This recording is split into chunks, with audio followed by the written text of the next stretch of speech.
I'm Jocelyn Briggs. I'm from Whitby, Ontario, Canada. I'm an ultra runner and I just finished the Cocodona 250. Was this your first 200-mile plus race?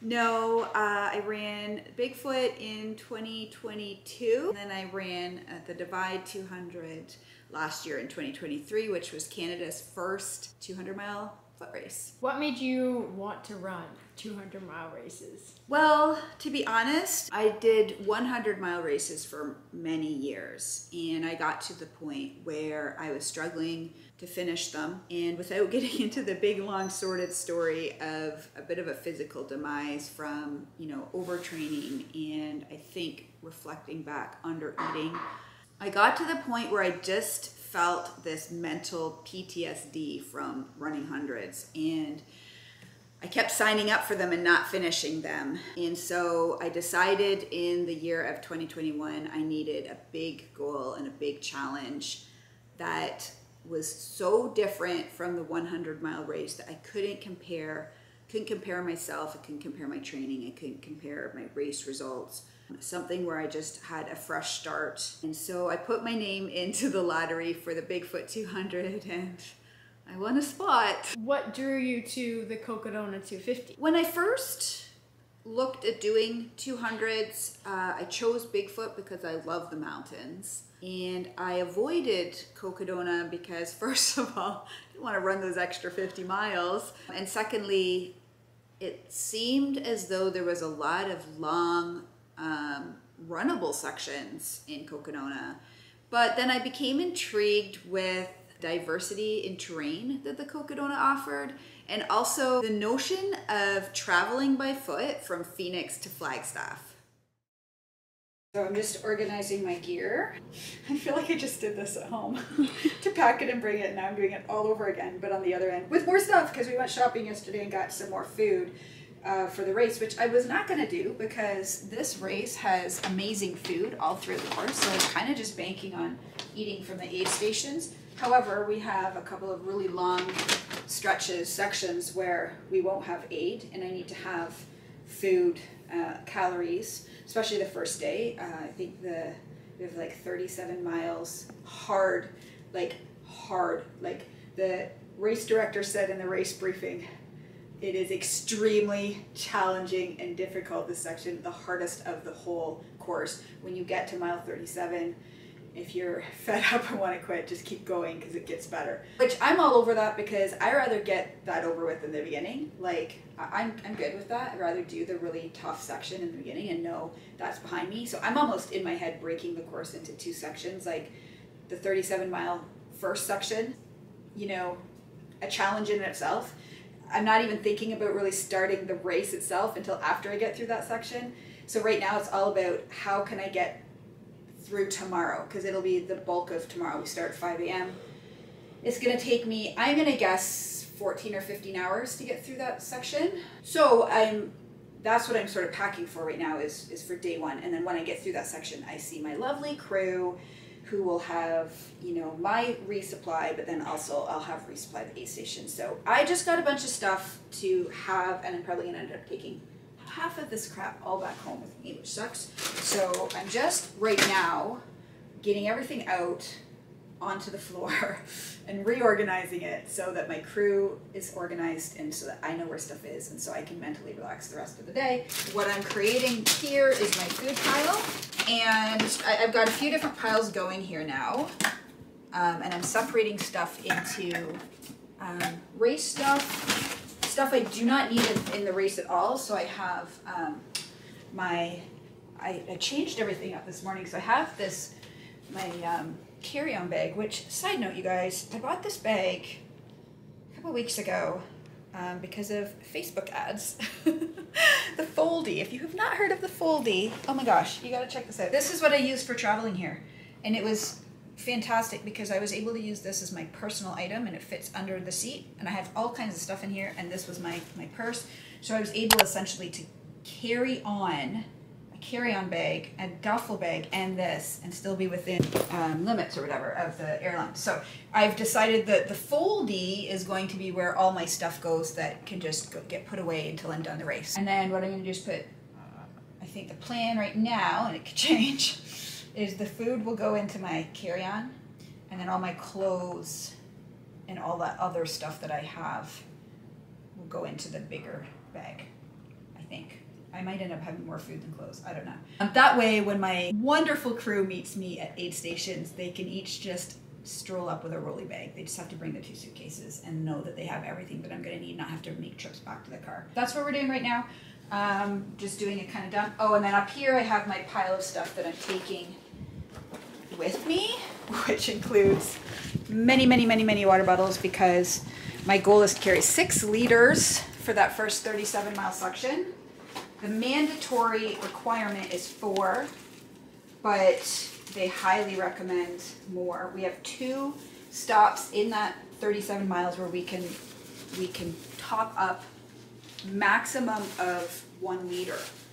And from all the reports I've heard, like, people say they go through 7 to 8 liters in that section and still run out. And so, you know, little Canadian, not used to the heat. The heat is probably the most terrifying part of this entire adventure. Well, I'm not going to say terrifying. That's a terrible choice of word. Daunting. I know that's going to be the challenging part for me. So these are all the water bottles.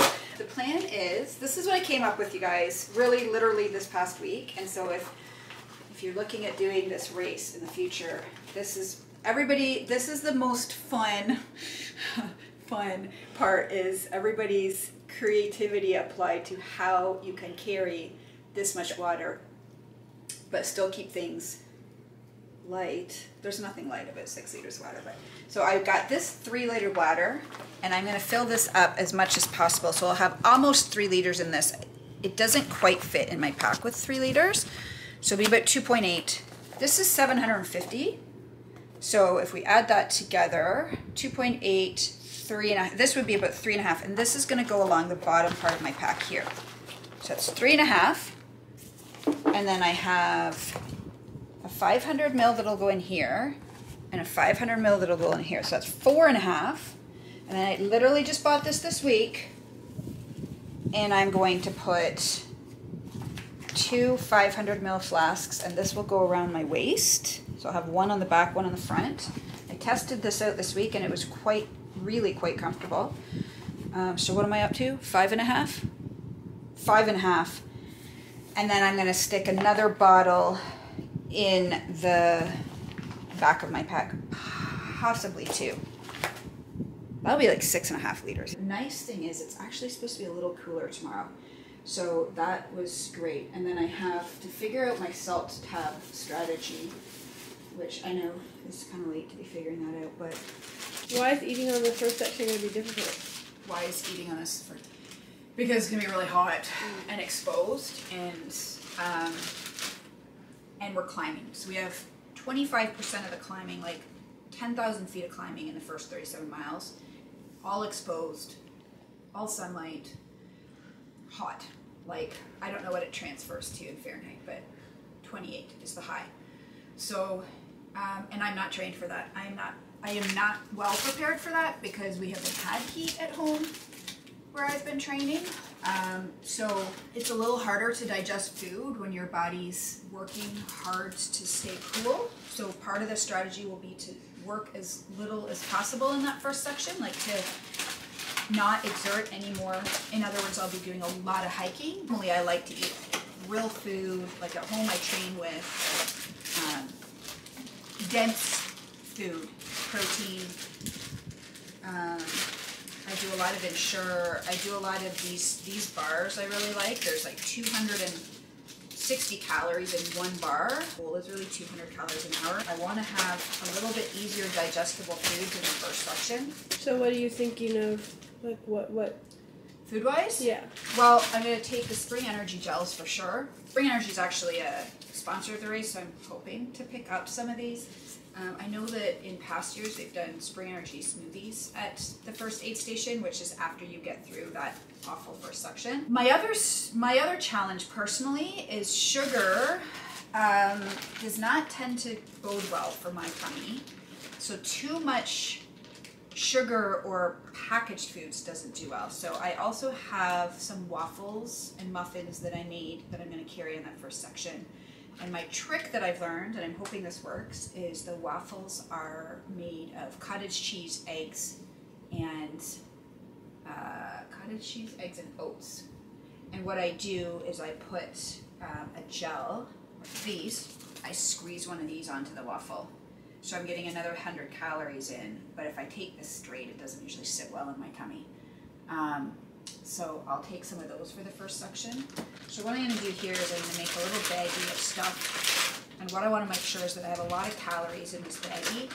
I'm going to take all of my Spring Energy gels, actually. That was not my original plan, but... And I'm going to take one of these. I really like these bars. I bought some waffles again, and so I'll take those, and I'll take a couple.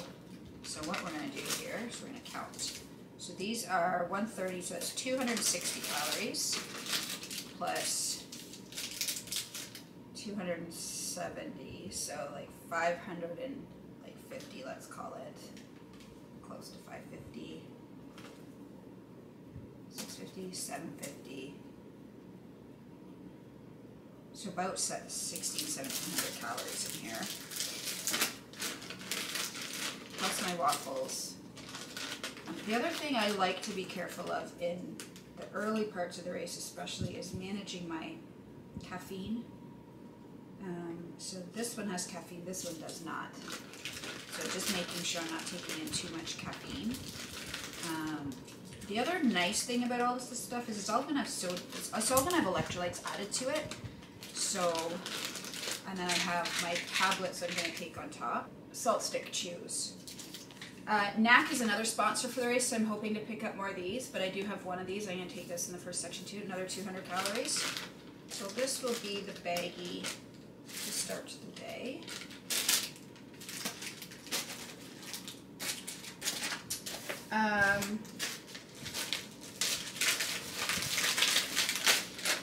And then what I'll do is, what I've made up is these little packets to grab and go, so that I don't have to, so I can just kind of grab them. So I've got 2 gels, 2 bars, and a coffee in each of them. 2 bars, 2 gels, and a coffee, 2 bars, 2 gels, and a coffee. And then from there, I'm going to kind of see what is going down well and what is not. So the thing is, once I get through a section, I'll see. What usually happens is I'll favor something and not want something else. And so I'll figure that out and ditch it with my crew. I'm also going to put one of these in each. So I love these. I prefer the peanut butter ones, but I can't find them. But these are another thing I can put on my waffles, or the other thing is I'll mix this with my gel so that I'm getting a bit of protein, fat, and my gel, and it just seems to do better on my stomach than just taking straight up sugar. So put one of those in each of my baggies. So these baggies are kind of pre-made, so my crew can just give me my coffee. I gotta give a little shout out to this coffee because this is called Moderne Logic. This is no ordinary coffee. This is magic coffee. So it's a blend of coffee and green tea, but it also has a bunch of ingredients which escape me at the moment, but they're to help with focus, mood, alertness, cognition, brain health, all that good stuff. The key word in that list was mood. I cannot tell you how many times I have been doing a long run or during a race. I mean, coffee in itself brings me such joy, but when I take one of these coffees, literally my mood jumps up and my alertness. And I mean, honestly, like when I run out of this coffee in my day-to-day life and I go to normal coffee, like normal coffee just does not do it. So this is kind of one of my little like happiness moments. And what I tend to do is I will, okay, here's another one of my tricks, I forgot, is I carry an Ensure. I can always get an Ensure in when I can't get other things in, when my stomach's not doing so well. These have 350 calories, and then I keep the bottle, and I use the bottle to make myself. I just mix the coffee with a water, and that's another way I get, and I mix the coffee, a chocolate or caramel goo into some water, and it's this like, just happiness is all I'm gonna say. So I will be carrying one of these with me tomorrow too. So that is a ton of calories. There's no way that's not going to get me there. And then I just got to make sure I try to eat it all. These I grabbed.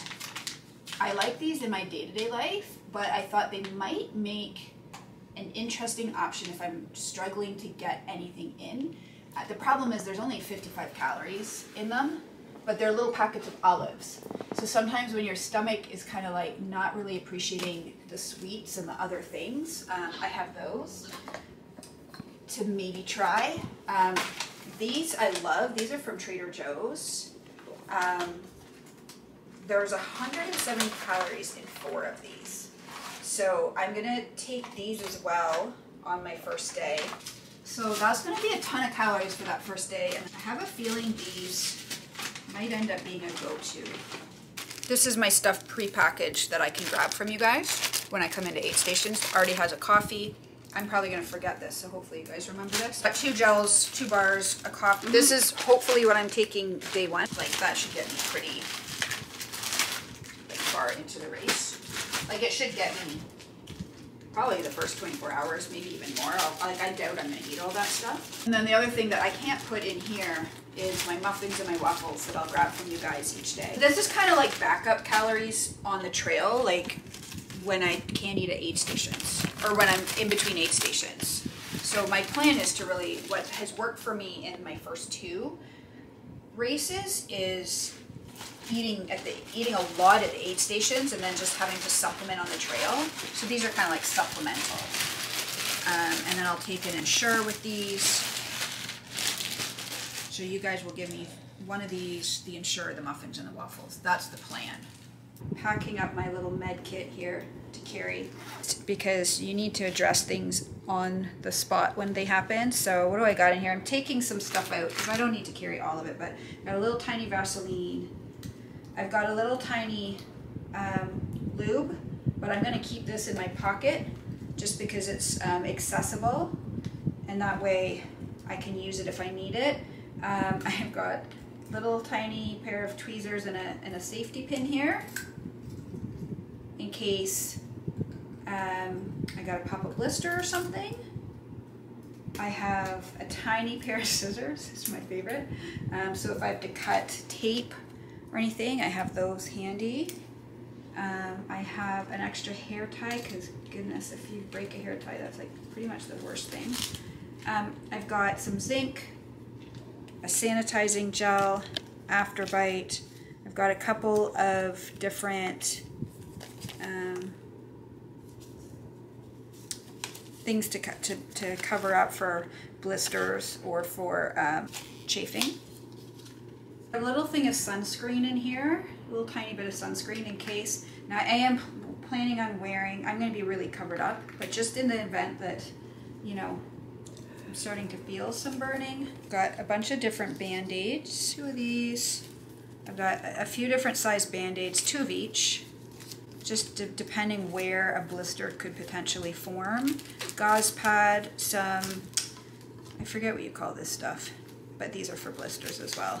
So that way, if a problem arises and I'm in between aid stations, I can address it on the spot, which is really important because problems in an event this long can really compound into giant problems. So a small, tiny hot spot will turn into, like, you know, a giant blister by the end. I have my bivy, which also has my whistle, which were required. One of the required gear is the whistle, and that's my little med kit.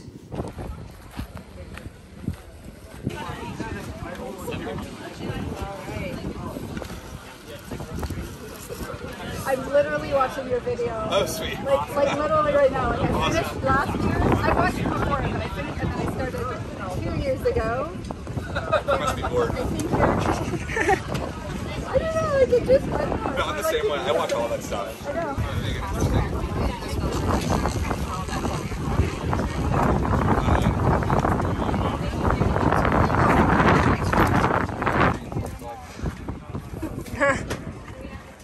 That will be me.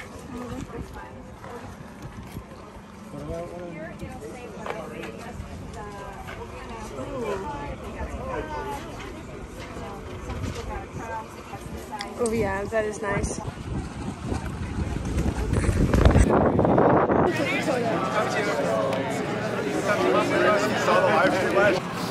How are you feeling? It's race morning. Huh? Race Ready morning. to go. I'm just ready to get started in this thing. So much waiting. I've been up a while because I stayed on Eastern time. So I was up at 2, which would have been 5. And I should have planned it that way. I was trying to double dip and go to bed early and sleep in. But, you know, it doesn't really work that way. So I did have a nice morning.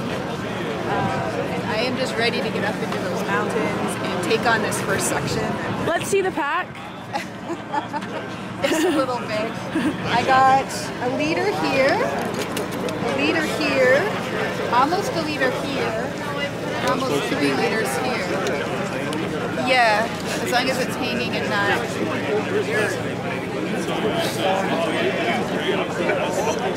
Hi. Hi, good number. I don't know.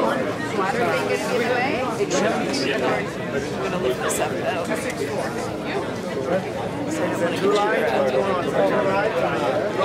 Yeah, sorry. I'm trying to help. Okay. Yeah.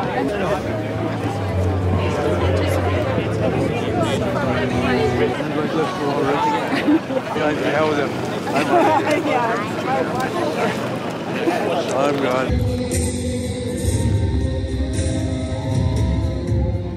This is the first one of your races that you've done like a full documentation of. What made you want to do that for this one? Well, first of all, because I had help, because I could never do this on my own. But to be honest, there's a shortage of videos out there with mid-pack runners.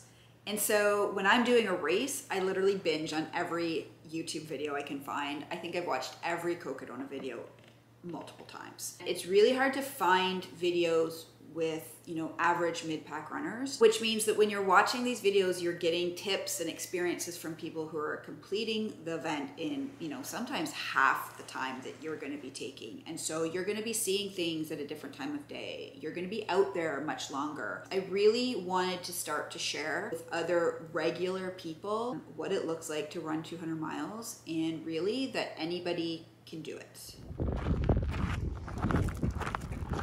Just hit 3 kilometers into the Cocodona 50. Sun is coming up behind us beautifully. It's cool right now, but it's gonna warm up quickly.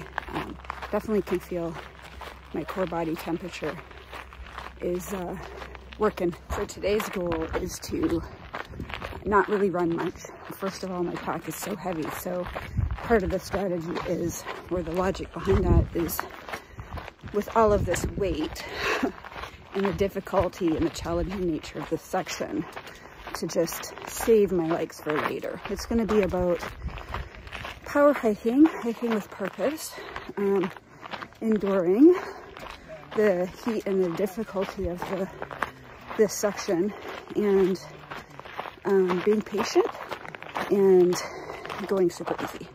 So that's the goal for this section, on a bit of a flat rolling double track right now.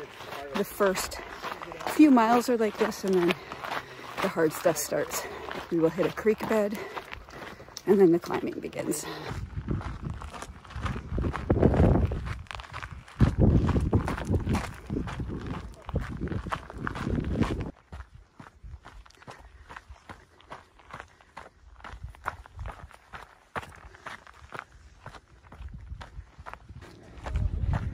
Here we are, just entering aid station 1, 7 miles, just over 2 hours. Well ahead of cutoffs, yay. I just left the first aid station, just over 7 miles. The next one is 25 miles away, so almost a marathon with 9,500 feet of climbing. Now the real fun begins, so let's get this done. I pulled my face guard across in the hopes to keep as much dust out of my nose and my mouth as possible. It looks dorky, but I'm hoping it helps preserve me. Here we are, aid station number 2, water fill up, 11 miles, 22 miles till the next aid station. What's the deal with Flota? Flota came up on, I don't even know where I first saw it, but I do remember seeing a Hard Rock last year, and I think it actually started on last year's Cocodona live feed. It stands for flat soda because in ultra running, ultra runners are notorious for surviving off soda but taking the carbonation out of it. So they came up with Flota, canned it, and I think it's Michael Versteeg whose face is on that, who is literally the face of the Cocodona 250. All right, just leaving the second aid station at mile 11. All filled up again, so 5.5 liters to last me the next 22 miles to the next aid station. I think it's Lane Mountain. I'm not sure, but anyways, onwards. Oh, I see the aid station, Lane Mountain. Wow, what a day. That section is no joke. I'm feeling pretty good, but definitely ready to get some TLC at the next one. So this is Lane Mountain, 53K, 32 miles, I believe. And then I think I have 5 miles to go to get to Crown King, where I'll get to see my dad and my daughter. And I plan on taking a break there and having some dinner. And I'm going to do a foot change and prepare for the night. It's starting to cool down right now, which is amazing because it's been a hot day. My hat was a lifesaver. Like, I don't know how I would have fared without it. It was really smart to have everything covered up, including my mouth. Probably my lips would have been chapped and burnt. And I'm sure I saved eating a decent amount of dust, having my face fully covered, sunglasses, hat, neck wrap, the whole bit. So I'm gonna go into the aid station here and hopefully get something to drink, something to eat, and I'm hoping they have a bathroom. It's a little key. Here we are. A lot of people here. I really actually enjoyed the first section, the section that everybody talks about as being the most heinous section, just because it was so rugged and mountainous and there was a lot of climbing, and that tends to lend itself best to my strengths. It's so pretty in here. I've actually loved this whole first section. I had no idea how beautiful it was going to be. The videos online, I've watched pretty much every Cocodona video that's been made. Oh yes, Crown King, Arizona. 500 yards. Thank you. You bet. Great job. Thank you so much.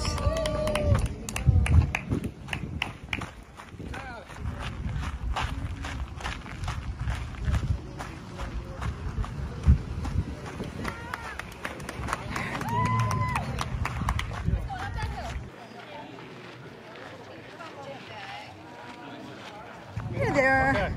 There's one of them. Yeah. She made it! She's here. Okay, I will take a protein shake for sure. The iconic foot bath is happening on day 1. There's a couple things that I try to do throughout a 200-mile race. One is every single time I come into the aid station, I take my shoes and socks off and I allow my feet to breathe. I've even seen that as a piece of advice on through hiking videos, because your feet are just never in shoes day in and day out like that. And so they need really an opportunity to be aired out, especially when it's hot. And the other thing is to elevate your feet. So what I tended to do was every time I had access to my crew and an aid station where I had supplies, I would wash my feet, I would air them out, and then I would elevate them just to help them stay in good shape. I think one of the biggest challenges with the races of this duration, or even through hiking, is once your feet start to deteriorate, it's really hard to kind of get them back. It's one of the things I find after 200s that takes the longest to heal. And so my goal is always to take care of them as long as possible. The other thing is, once you start to have troubles with your feet, whether it's blisters, whether it's emaciation or maceration, I guess it is, whether it's heat rash was the problem that I kept having. It's really something that you cannot not pay attention to because every footstep you feel it. So I learned that at Bigfoot. I had a few blisters that were somewhat painful towards the end, and now my goal is always to prevent as long as possible. At a certain point in the race, I stopped doing that because I know that I can just suck it up for the rest of it, but I definitely don't want to, you know, suffer from like day one. So was the burger. It was a little dusty out there. I'm so glad that I put the gaiters on. Huh? I look well? How you feeling, Granddad? Like dude there. Look at his pit crew. I don't know. Where are you going? Out this way. Good job. Thank you. I'm going out and to the left. Yes, out to the left. You'll see blue arrows. Okay, thank you. Bottom of the hill. Thank you. Thank you. You're welcome. The bleeding burger in my teeth. Yeah? I can't see. I mean, it's not on the video, I but brushed my teeth. maybe don't smile too big at anybody. Bye. See you in a bit. Off to the Bradshaws. Thank you. See you in a bit. Bye. Have a good sleep. Enjoy your hotel.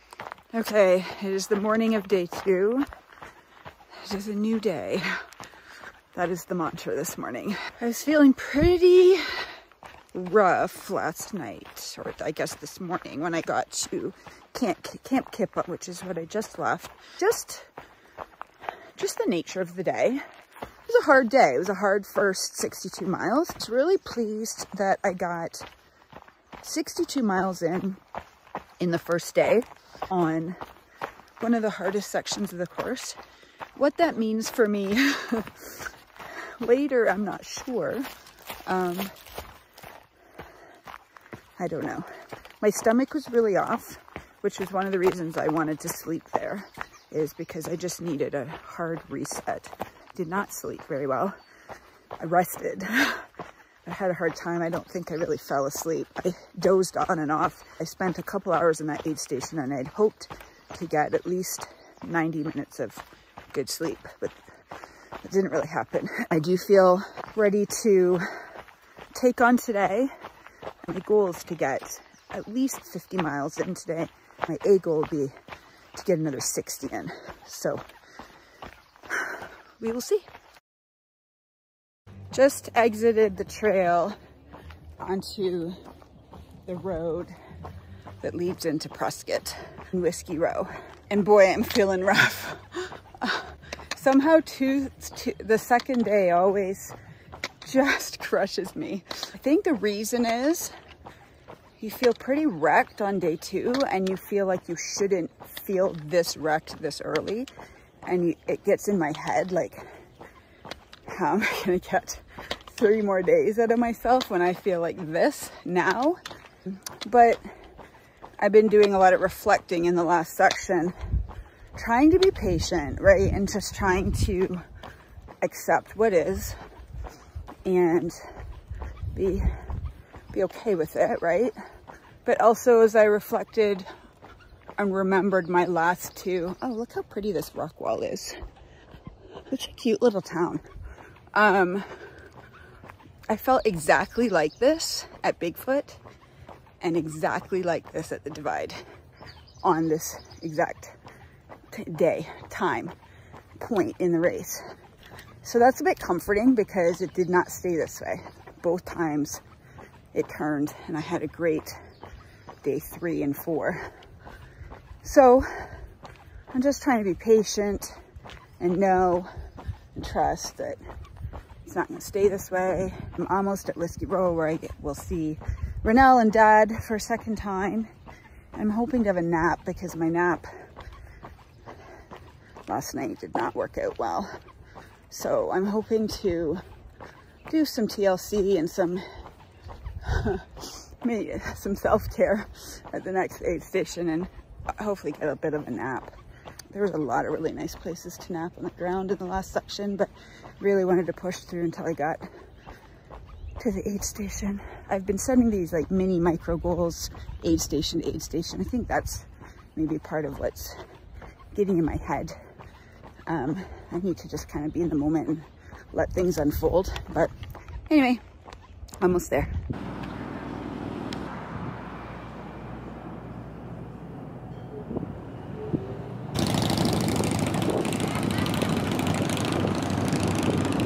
Just tell me.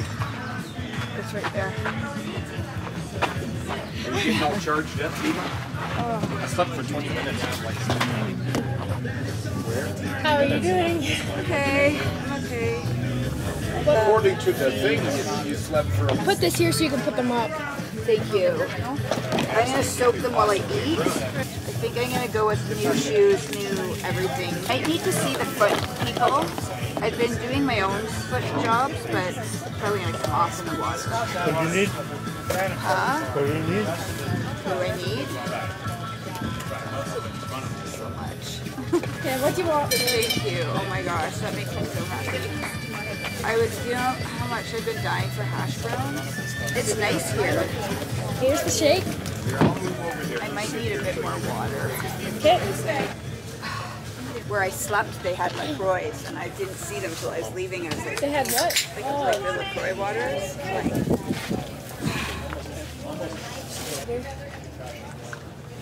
Dime mayo.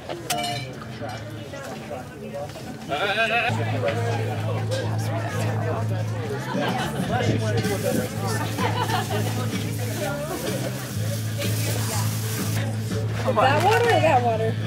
Oh. And then 10, just 13 to Iron King, and then 5 to across that field.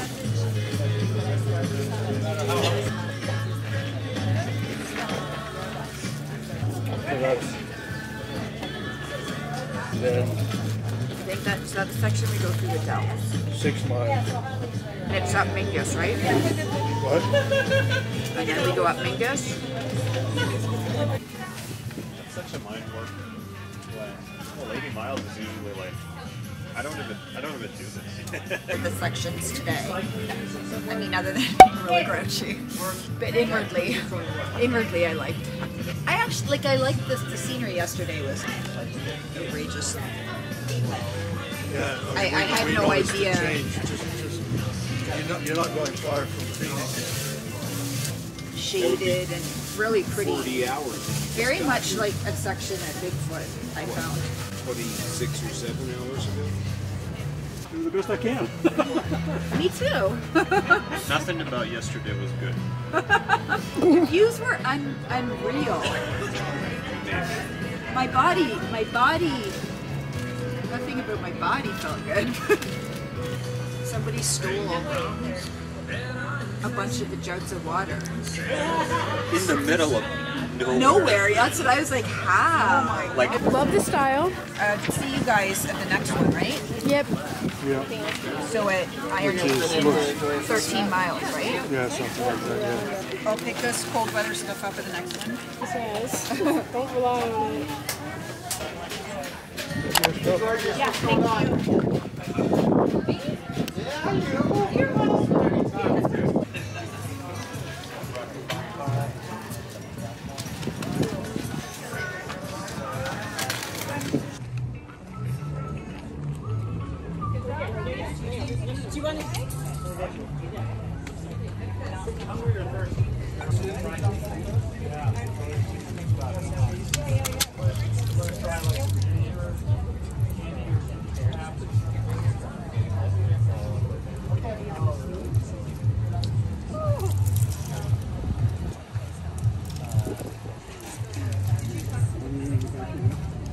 No, I got this one.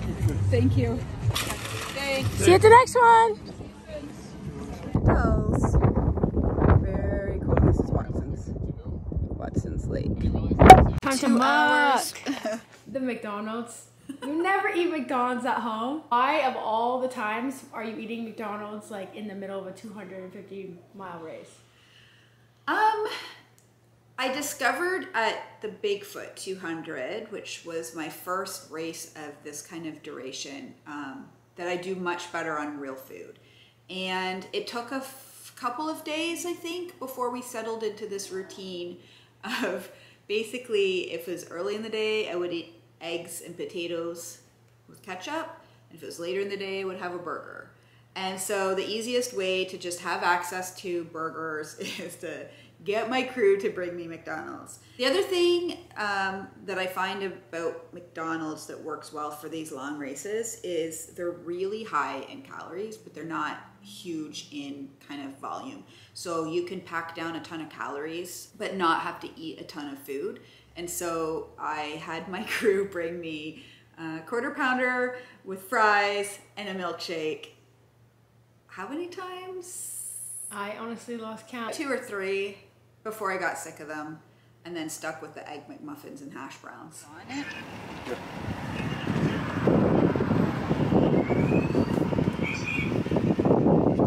Check the label, make sure. At least they'll smell good. I guess like I can't fall asleep, but I'm resting, and I don't want to open my eyes either. If that makes sense. But I feel like I got a little bit of a rest. And so we'll just forge on to the next section.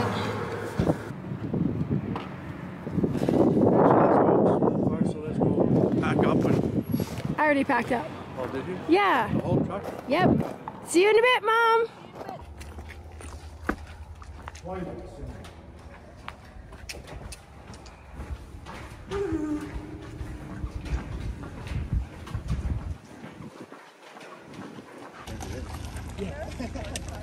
How was that section? It was fine.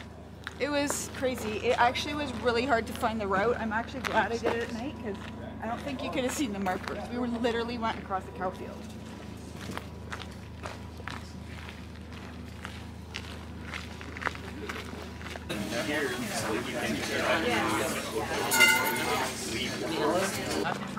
Thank you. You guys can sleep. I can sleep there. Well, it's up to you, but we're prepared. We've already figured that we'd end up sleeping in the car tonight, and I don't know when we'll go back to the hotel. Well, It's up to you. It'd be nice to see you guys, but I mean, I didn't think you'd go because I thought you were going to go back. It's 12 miles, so it's going to be a while. Probably 6 hours. 100 is this cow pasture. I think it was heading out of Fane Ranch. Somebody said you have 6 miles of basically cow field to go through that was rutted. There was all these little like tiny cacti in the ground to watch out for. And because, you know, I'm a middle or back of pack runner, it was nighttime when we were going through that section, which was actually probably a blessing in disguise because I don't know how people saw the markers in that section in the daytime. We at least could see the flags because they would show up with our headlamps. But the daytime people, there's no way that they would be able to see the flags. So they would have to literally probably follow a GPS route to know where to go. Bigfoot. I have the Tahoe version of that. Was that 2022? Okay. Mine was from 2021, the swag I got because they had to cancel the race 2 weeks before the race, and they had all the swag.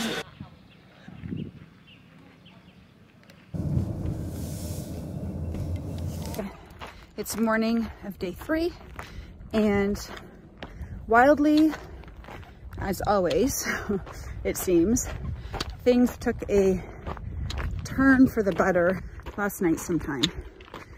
Yesterday evening. It's totally mental. I get that. I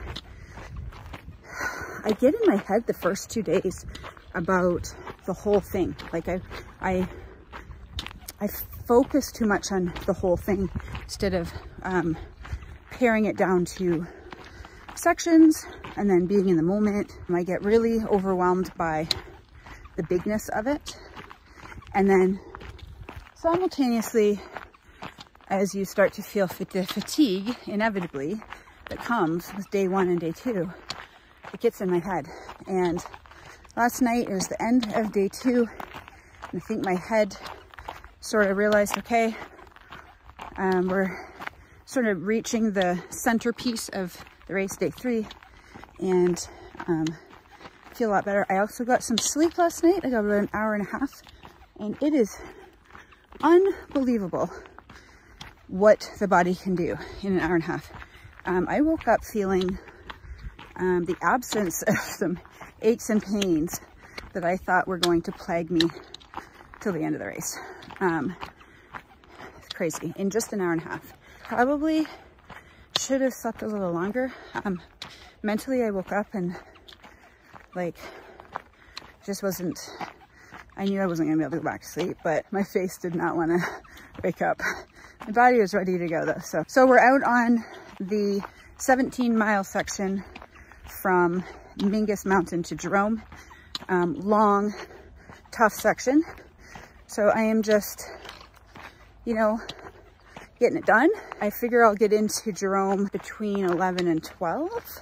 So lunchtime, probably we'll do a little regroup there and then head out and start making my way to Sedona. So I'm excited because that's a new adventure, something new to look forward to. We're getting towards kind of the last, you know, I should reach the midway point in this section, so that'll feel good. So yeah, that's where we're at today. How are you feeling after that night section, Mom? Huh? How are you feeling after that night section? Oh, the last section? Yeah. The early morning? Oh yeah, I guess. 17 mile. Yeah, it was good. Well, I found a buddy, so that made it good. And I was mentally prepared for it. Unlike the Dells, which I was not mentally prepared for. I should not have brushed my teeth and then had coffee. I feel good. The turnaround has happened. Yay. Yeah. Can you grab that? Yeah. How are you feeling heading into like this next section? Well, so it's funny, after the day 2 curse ends, like last night when I got to Iron King, something had shifted in my mindset. I was like, okay, we're doing this now. I don't know why, but prior to that I was like, I don't want to do this. I can't wait till this is over. Oh my god, this is awful, why did I do this? And then all of a sudden it's like, okay, we're doing this. And so then I go into this mode where it just becomes like, okay, next section, next section, next section. So this, now I feel like I'm in that mode. So I have these little like micro goals, like, because my goal is to finish by Friday evening so that I can go to bed at a normal time Friday night and sleep in a normal bed and for a full night. So that's my goal, and I think it's totally feasible. Yeah. Just going through the town of Clarkdale. I'm all covered up. The best thing ever. Like, I think it's a 13-kilometer section that's been pretty much all exposed in the sun, and it is hot. We're descending into the valley as we make our way to Sedona, and it is hot, hot, hot, and the sun is beating down. And I took a buff and knotted both ends and filled it with ice before I left the aid station, and so it's in my hat right now. But I've been able to keep cool this whole time, which has allowed me to run a lot of this section, which there has not been a lot of running in this race for this girl. So anyways, making, I think, pretty good time and feeling really good, thank you to that ice.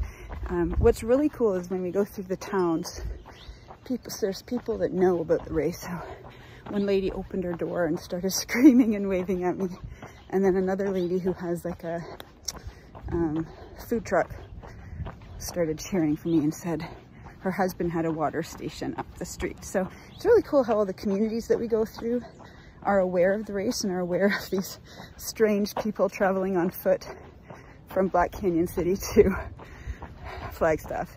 So I can see Flagstaff from here. I can see Arizona, which is just bizarre. Like, that at the end of this, I'll be able to say that I arrived in Black Canyon City and traveled by foot to Flagstaff. I mean, car rentals are crazy expensive, so, you know, it's gonna take me 4 or 5 days, but I think my car rental actually cost the same amount as the entry for this race, so anyway. Are you having fun? This way. This way. I thought we were this way. No. Why am I going that way? I don't know. I thought you were. Outfit. What do you think of Arizona, you guys? You need a hat like mine. Going through the towns, I'm pretty sure it's like scary. But like people know. Why the gloves for the sun? Oh yeah. I don't know. 5-day drop right here. Groceries. The cool part would be the next couple nights. Onwards to Sedona. What is with this bandana? I posted about this on my story when you were running, and a bunch of people responded being like, what is on her head? We came into the Jerome aid station pretty early morning, but it was getting really hot and we were headed into another long hot day. In fact, really, there was not a not hot day out there. It was just a matter of how hot it was. But one of the aid station volunteers asked if I wanted ice in my buff to take with me. And so she filled it up like I've never seen anything like it. So we took a buff, which is basically just a tube, knotted one end, filled it with ice, and then knotted the other end. But like it was so full, it was literally like a bag of ice that you would buy when you go camping. That buff of ice saved that whole day. I was never actually hot that day, even though people were really suffering. And what I did with that is I just alternated putting it on my head, under my hat. I put it on the back of my neck. I put it on my arms. I put it in my bra.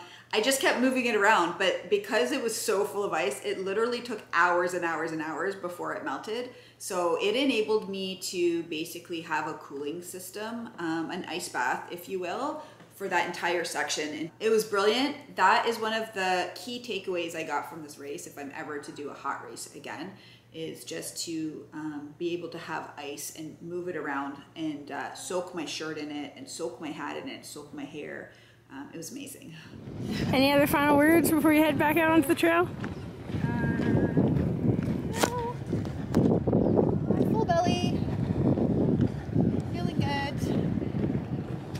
Love my ice bag. Almost done with the heat for good. And then we'll be dealing with the cold. Going over there. How cool, right? Is this the right way? That way. Okay. Bye. See you soon. Love you. See you soon. Where did Granite go? No, I left him here. How was that section? I'm tired. Like I'm Tired? Yeah, I'm debating Sleeping? a nap maybe. Like if I don't have a nap, I don't know that I'm gonna have the energy to push it. But I don't know if I want to have like I don't know. My main goal is to get to Sedona. Yep. And have my sleep before 5. Okay. So new day. Hi. Hi. Doing good? Yeah, I'm a little tired, beat up. This race, sleeping was really difficult. I didn't have that problem in the other two. My goal going into this race was to sleep an hour and a half each 24-hour period, but specifically the first 24-hour period. It was a tip that I had learned, again, from veteran 200 milers, recommending 90 minutes in the first 24 hours as a way to sort of keep your body thinking that you're safe, keep your body from going into that fight or flight mode right away. So my strategy was to try to get 90 minutes at some point in the first 24 hours. I laid down at Camp Kippa, I think it was, but I could not fall asleep. So I ended up getting up and just continuing. I tried several times, really, I think probably in the first 2 days, and just really couldn't solidly fall asleep. It was Mingus Mountain when I finally slept, and I want to say I must have gotten there, I know it was dark, and I slept really well there. I woke up feeling like $1,000,000. One of the most amazing things about these adventures is how just at 60 to 90 minutes, a really good sleep can completely reset your body. I remember at the time I was struggling with some foot pain and some other things as well, probably stomach. And I had 90 minutes, I think, at Mingus Mountain. And I woke up feeling like all of those problems had gone away. I ended up joining up with another girl when we left, and we both agreed we felt so much better after that short sleep. I think I know what to do. I just wanted to. I've got 18. Sure.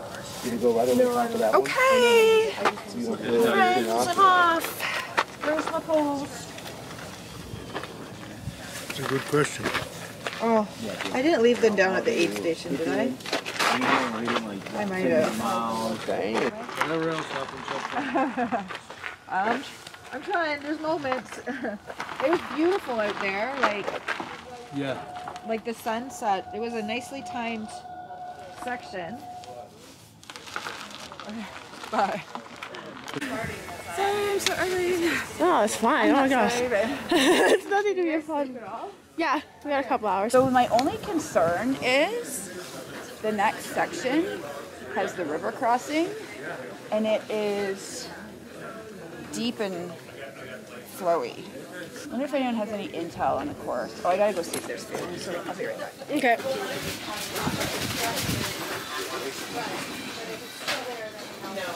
But it would have been a lot more fun. You could see it. I was like, oh man, this is probably so pretty. That's the section everyone says you gotta pick your jaw up off the ground. So I didn't get any intel from my Sedona retreat. Like at all, because I didn't even see it. And by tomorrow, I can probably see it behind me, but... See you the next one. See you at the next one. Wait, right? That way? The way you came in, I believe. I don't remember where I came in. It was a weird, I came in down here, I think.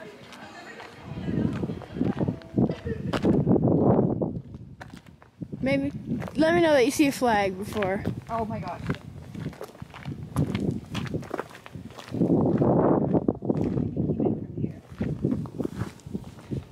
Okay, it's 280. Okay. See a flag? Yeah, like this is where I came in, right here. Okay. 162. And you're gonna move. Okay. All right. Okay, bye. Have fun. See you soon. This is what we're crossing. It doesn't look very heavy or fast, but I think it's faster than it looks. Oh good, here we go. Yeah. So I set up the bed in the... I don't know if I'll be able to sleep now. I'll try, maybe. I can just sleep on the ground on a sleeping bag. Granddad said his sleeping bag is not one of those on the ground ones. That was for me. I'm not sleeping on it. Yeah, you're not sleeping on it. She can sleep on the ground. I slept on the ground. My bad. I thought you didn't want the sleeping bag on the ground. Actually, I slept on I a don't, rock. but it's different. Oh. I slept on a rock before the sun came out, which was really nice because it was just really dark. So I just turned off my headlamp and boom, it was pitch black out with all the stars, and I just went to sleep. And then I laid in the grass and went to sleep again when the sun came out. It was rough. I love this area though. Do you remember this area when you came here? I mean, I do, but I don't. Like, Pardon? She's been and like you said, not everything works for everybody. Once you're getting weird. No, I don't remember. I mean, I was just do it and stuff and say, hey, and the mountains. if you don't like it or this doesn't work. yes, I did see that Snow Peak one. Yeah. Really? So 11 to the next. Super sticky and it rips.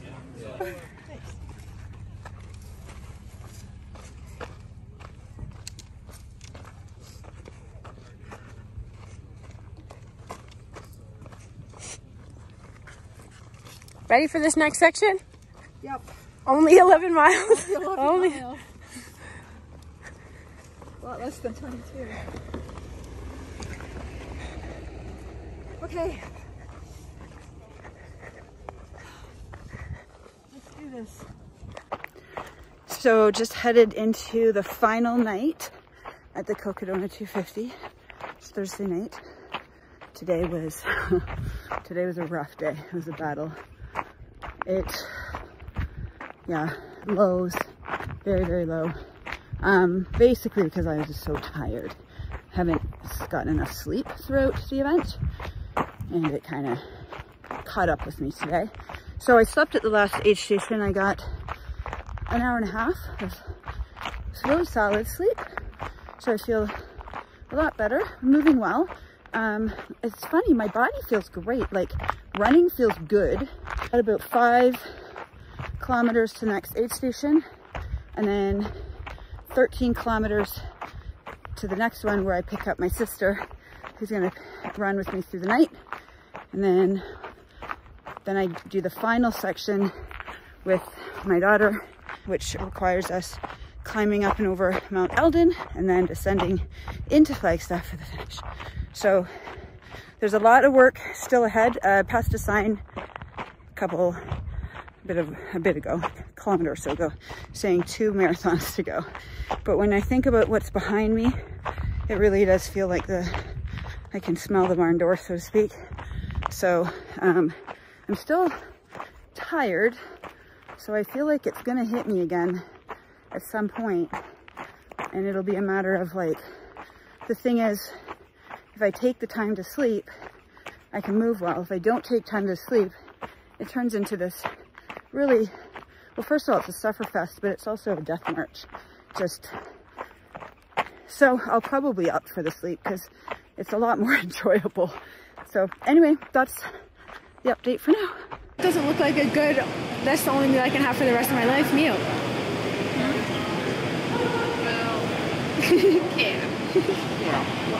Well, it's got full mobility. Yeah, it does. Go ahead. There is discoloration on there, that there is some in there would be abrasive. So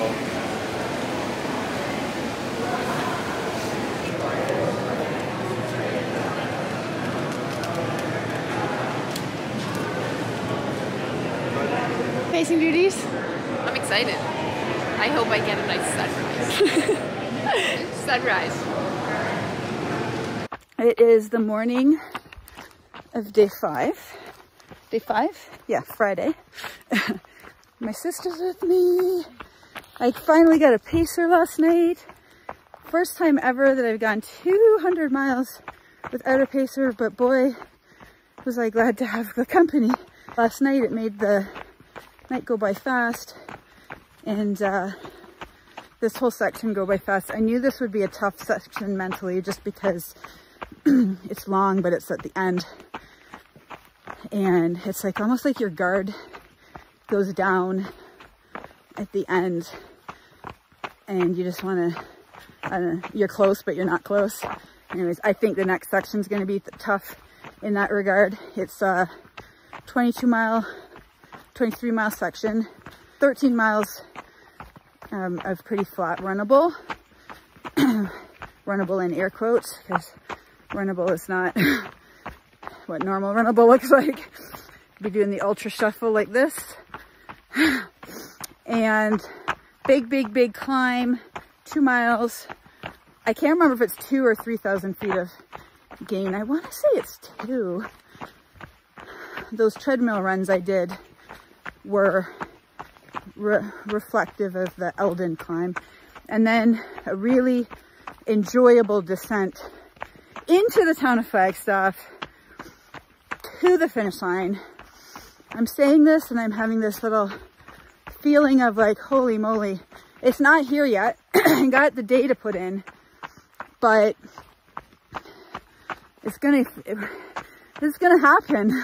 And there's been many moments this week where I was like, I don't know how I am going to get this butt to Flagstaff, and it's almost here. I mean, it's going to happen today. So, and tonight I will sleep in a bed for the whole night, like a real bed, not a cot, and it'll be done. And then, yeah, it'll feel surreal, I'm sure. Because while it feels long in the moment, it goes by quickly somehow. Anyways, working our way to pick up Renelle, who's doing the last section with me. And yeah, anything to add? No, you're knocking it. Hi! Yay! Are you ready? Yep.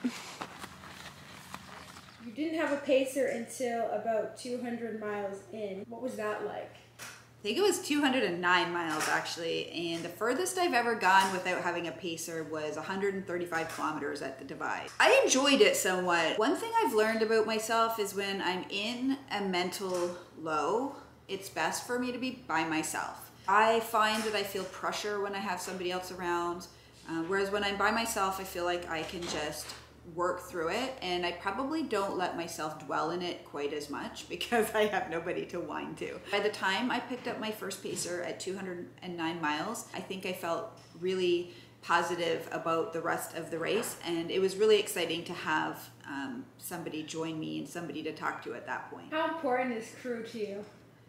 Oh, you know, when I signed up for this race initially, didn't know if I would have anybody to come with me to help crew or pace me, and that would have been a first. I was prepared to do it by myself if I needed to. Cocodona is such a dialed race.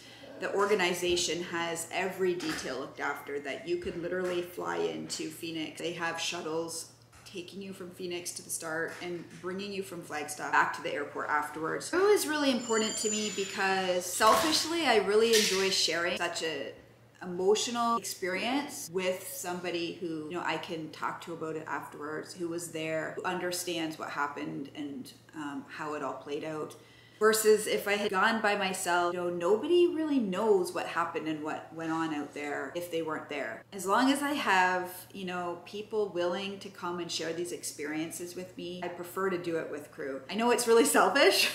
You know, crewing is hard. Crewing might even be harder than running the actual race. And you know, they don't get the buckle at the end, and they don't get, you know, the t-shirt, and they don't get, you know, the reward of having completed it. They just sacrifice their time and their effort and their sleep to come and support my goal. So I'm eternally grateful for them. And, you know, logistically, could I do it without them? It would be so much more difficult. I wouldn't be able to get my McDonald's for one. I'll take a second to say that this is the farthest and longest that Mom has ever gone.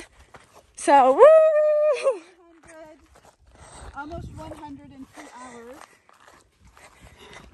And I don't know, what mileage are we at now? When we left, we were at 227, I believe. Yeah, so 227 miles, people, miles!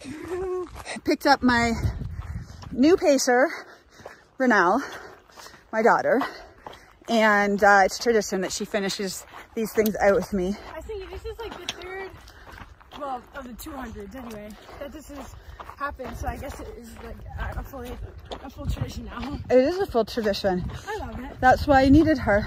I totally forget what I was to say, but we're on our last 22 miles.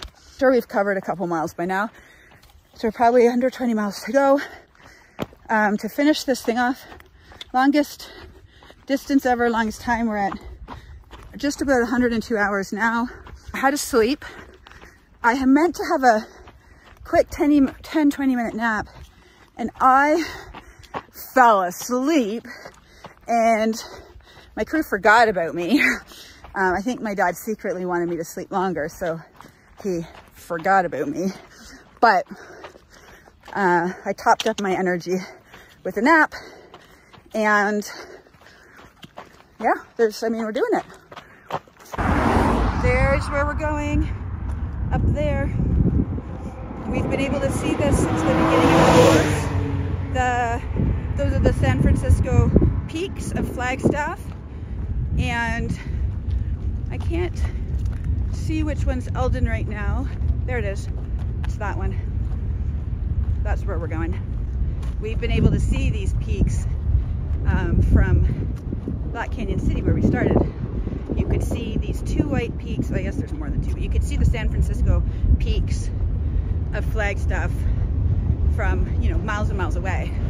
And it's pretty cool to see them right here now. We're about to go up Alden, which is, I believe, is this line with the fire towers at the top, and finish this off in Flagstaff. Like crazy experience traversing Arizona on foot through all its, you know, several different towns and like diverse. You can see all the pines and the alpine. You know, we started in the Sonoran Desert, went through the Bradshaw Mountains, went through Sedona. The Coconino Plateau is what we are just finishing and taking over to the mountain. So very cool. It's a lot of effort climbing, like I am too.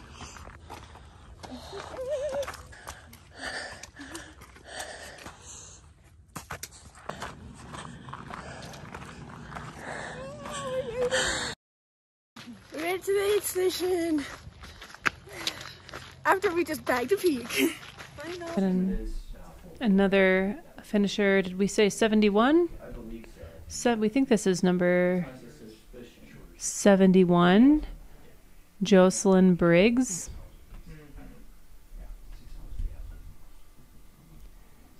Jocelyn is from Whitby, Ontario.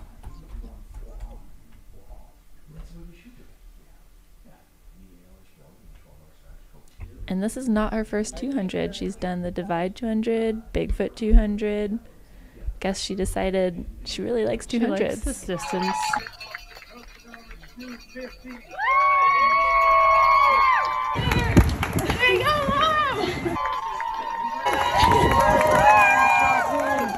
Great job, Joseph. Press 38. Congratulations, David. Welcome to the finish line.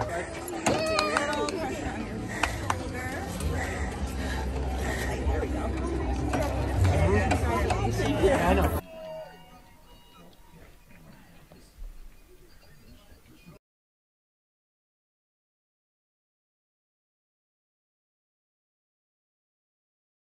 Post-race, how are you feeling? I feel great. You know, the only issue that I had the day after Cocodona was my heels were sore and raw and didn't fit into shoes so well. What did it feel like when you crossed the finish line? It was super emotional. In fact, when I think about it, I can still feel tears coming to my eyes. Remembering coming off that mountain with my daughter, I'm so grateful that she's willing to come to these things with me. I always say that my favorite section of the race is whatever section I do with her. I don't know what it is that happens out there when she joins me, but somehow we just click out there. We have fun, we bond. It's such an emotional, raw experience out there, and to be able to share it with my daughter means like so much to me. I remember coming off Mount Eldon and being in Buffalo Park, and we had gone on a trip together the year before, and we had been in that very spot looking up at Mount Eldon, and I lost it a little bit because I couldn't believe that I was there, and I was just a few miles away from the finish, and she was beside me again. We had the best time climbing Mount Eldon. When we started up the climb, I asked her to put on our pump-up songs. I'd gone 227 miles with no music, no more than that. We climbed that mountain like a boss, listening to George Michael, the Bodines, and Taylor Swift. We had so much fun. I had a bit of a breakdown as I came off, and then when we headed into town, into Flagstaff, and we made that turn, you know, I truly believe in life, like everything has an equal and an opposite. And so the lows out there that you experience are matched by the emotional highs. And there's truly like nothing like it. There is a bit of an addiction to that high. And the only way to experience those highs in life is to gut it out through the lows. Every finish line is so emotional, and I guess I'm a little bit addicted to that. Be Boundless, your hat. What is Be Boundless? So I'm a personal trainer and coach, and have been for about 15 years now. And I named my business Boundless Pursuits, which is because my goal was to help other people remove limits and barriers that hold them back from pursuing whatever it is they want to accomplish. My tagline is always been be boundless. Raise your bar and be boundless. Will you do another one? I'm currently registered for the Arizona Monster 300 in April of 2025.